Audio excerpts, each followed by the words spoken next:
All right.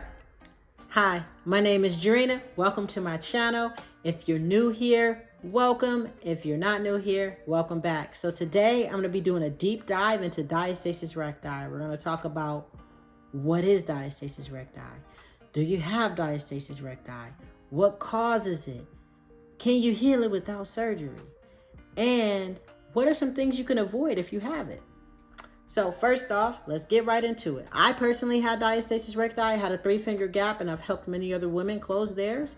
It is when you get pregnant, when you get pregnant and your belly expands and gets larger, your abs become separated. That is Diastasis Recti. So down the line of Alba, it separates from there during the center of your body. It separates. Now, that happens up to about 60% of women, if not more, during pregnancy where it separates. Now, within that first 6 weeks, in most cases, it does come back together. But for that 33% roughly there of women who have diastasis that persist, they'll typically experience coning, back pain, weak pelvic floor.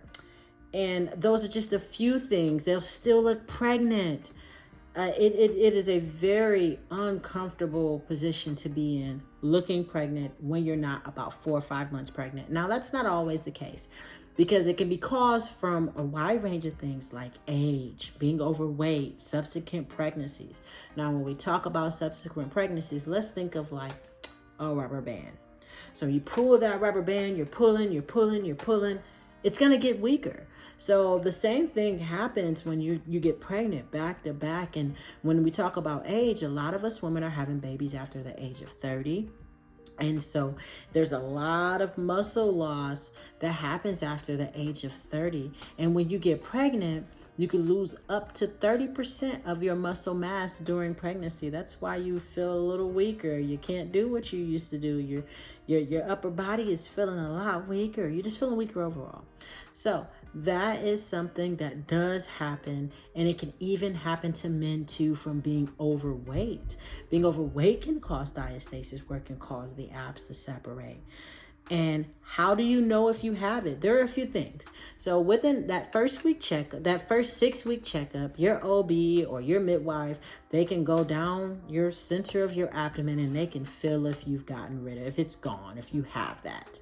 So it'll feel squishy. They can fit, 1, 2, even sometimes even up to 5 fingers straight in the middle of where the abdomen is, down where the line of Alba is.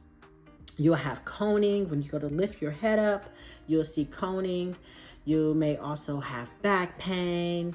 It could be middle back pain or even lower back pain. Pelvic floor weakness is another sign of it. So it's called the lumbo. So it'll be the lower lumbar spine, so lower back, hips, and pelvic floor area. That is your core. That's what your core is, and that's what it's comprised of.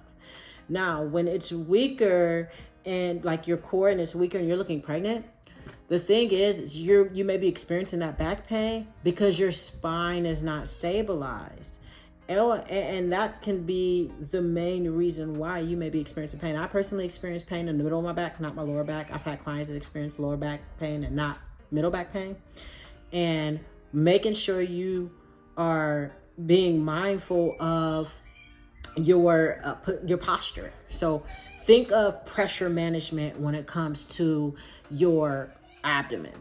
So like if you're slouched over like this, you're pushing your core, you're pushing your organs up, or your visceral fat. If you have fat, that's the visceral fat, is a deep fat around the organs.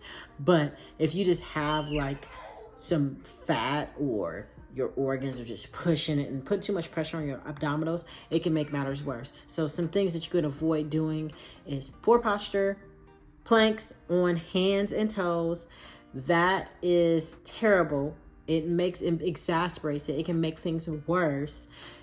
Also doing crunches. If you go scouring the internet and they say do planks and crunches to get rid of your mommy pooch or your belly, then that's a no-no. That's definitely not the answer. And it can make matters worse. It does not help. And you sometimes may even feel pain from doing those things, and it may feel like uncomfortable. I know some women have told me that they feel uncomfortable doing those things, because I train in person as well, and they're like, oh, those things are really uncomfortable that I tried that were on the internet, and I just know that's just heart-wrenching. And then also waist trainers. Okay, they are not the answer. The thing is God put an internal girdle on the inside of you to help stabilize your spine and hold your organs in place. So what happens when you wear the waist trainer is you're putting pressure on your pelvic floor, and essentially you may be making it weaker by putting pressure on it. So if you think of, you think of this here, this bottle here, and you squeeze it, and you put it on there, and you think your waist is getting smaller because you've stuck a rubber band around your waist, but you're putting this pressure on your pelvic floor, and just, it's not really going to help you strengthen it, because it actually, it makes you disconnect with it, because you're relying on this thing to help stabilize your spine. So you want to stay away from those things as well. And another thing is called jackknifing. So when you get up out of bed, let's say you're laying down, you're laying on the bed, this is you, and you decide to get up like that, that is called jackknifing. So what you want to do is you want to roll over and make sure you're protecting your spine when you're getting up off the floor. Protecting your core when you're getting up off the floor, or you're getting up out of bed. So do you have to get surgery to get rid of diastasis? No, not at all. In most cases, no. You can do movements. I have seen it done.